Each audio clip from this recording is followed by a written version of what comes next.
আসসালামু আলাইকুম। সবাই আশা করি ভালো আছেন। অনেক শখ করি বিদেশ তো নাই গরুর খামার দিছি, দেশে কিছু করবো, কিন্তু খামারের যদি এই অবস্থা হয় তো কেমনে কি কম দেখি। এই যে ষাঁড় গরুটা আপনারা অনেকে দেখছেন, এই ষাঁড় গরুটা কিনছিলাম 1,06,000 টাকা দিয়ে। এই গরুটার এই একটা রোগ দেখেন, এই যে রোগটা দেখছেন, এই যে রোগ দেখছেন, এই একটা রোগ, এটাই উপরের দিকে উঠে যায়। ফাঁড় অবস্থা দেখছেন কি অবস্থা, ফা এগুলো লাল হয়ে গেছে। তো এই গরুটারে আমি এর আগে এই রোগ এটা হয়েছিল আর ওষুধ দাবাই করছি, অ্যান্টিবায়োটিক ওষুধ আবার দিবের পরে ভালো হয়ে গেছে আলহামদুলিল্লাহ। এখন আবার হঠাৎ করি এই একই রোগটা আসছে। তো আমাদের এখানে যে ফানি সম্পদ মানে যে হসপিটালটা আছে, ওইখানে এক কর্মকর্তা আসে, ইঞ্জেকশন দিল, যাক আলহামদুলিল্লাহ ভালো হয়ে গেলো, আমিও খুশি। ওমা এখন আবারও এটা চলি গেছে টুস করি, মানে আবারও কি দেখছেন শরীরে তো গেছে কই।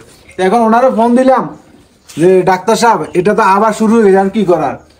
ডাক্তার সাহেব বলতেছে যে এটার চিকিৎসা মূলত মানে একবারে যে চলে যাইব, এটার চিকিৎসা আমগো বাংলাদেশে নাই, এটার বলে চিকিৎসা নাই। হে করতে আছে এগুলা উন্নত দেশে নাকি এই ফাঁস যে খুর আছে না, খুর এগুলারে খুলি ওয়াশ করি, এখানে নাকি হাঁকি টাকি জায়গায় আবার নতুন করে লাগাই দেয়। এটা হলো উন্নত যে দেশগুলো আছে ওইসব দেশে, আঙ্গ দেশে প্রযুক্তি নাই, এটা হইতো না। এটা একবার কি ইংলিশে মারবো ঠিক হইব, আবার কদিন হলে আবার হয়ে যাবে। মনে করেন ঠিক মতন 10 দিনও ভালো আসিল না, মানে এগুলা গাটা শুকে সবকিছু ঠিক হয়ে গেছে, 10 দিনও ভালো আসিল না, হঠাৎ করে কি আবারও এ দেখে চলে আসে। গরু গায়ে কিন্তু প্রচন্ড ব্যথা করে, গরু এমনি কি স্বয়ং সুস্থ মানে ক্ষেত্রেরও কার, কিন্তু ফাঁগুলো প্রচন্ড ব্যথা করে আর গার ভিতরে জ্বর। এখন কোন বিদেশ তো নাই, যদি গরুর খামার দিয়ে যদি এভাবে যদি গরুর প্রত্যেকটা যদি রোগ হয় কেমনে কি করা। ইয়ার পিছনে ভাই আমার 4-5 হাজার টাকা গেছে এগুলো ওষুধ দাবা, অ্যান্টিবায়োটিক এগুলো মিলি। তো এইভাবে যদি মানে বিদেশ তো না আসি, আমরা যদি খামার করে যদি ধরা খাই, মন কিচ্ছা হয় কনছে, মানে মনে কিচ্ছাটা যদি লাগে। অনেকে আবার কবেন ভাই যুব উন্নয়ন প্রশিক্ষণ বা আপনার প্রশিক্ষণ, তো আর না প্রশিক্ষণ নাই ভালো কথা। ডাক্তার সাহেবেরও কি প্রশিক্ষণ নাই, হয়তো আর টেয়া যাবো কত ইয়ান, কিন্তু ডাক্তার সাহেবের তো প্রশিক্ষণ আছে, রোগ কি ইয়ান বুঝবো না, হেতারাও বুঝে না।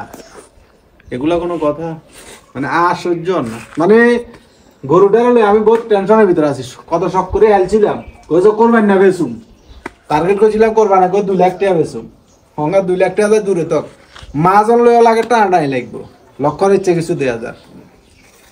টেনশনে ধরে গেছে, বিশেষ করে টেনশনে, মানে এত সুন্দর শখের গরুটা লইলাম, শখ করে যে কোরবানি হয়েছে, কিন্তু গরুটা এখন যে একটা কারবার শুরু হয়েছে।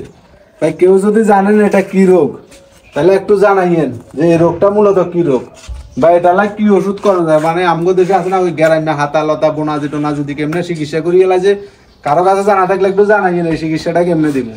কারণ এটা আমি বহুত টেনশনের ভিতরে আছি, এত টেনশন আর সহ্য না, মানে এত টেনশন কি আর সহ্য না।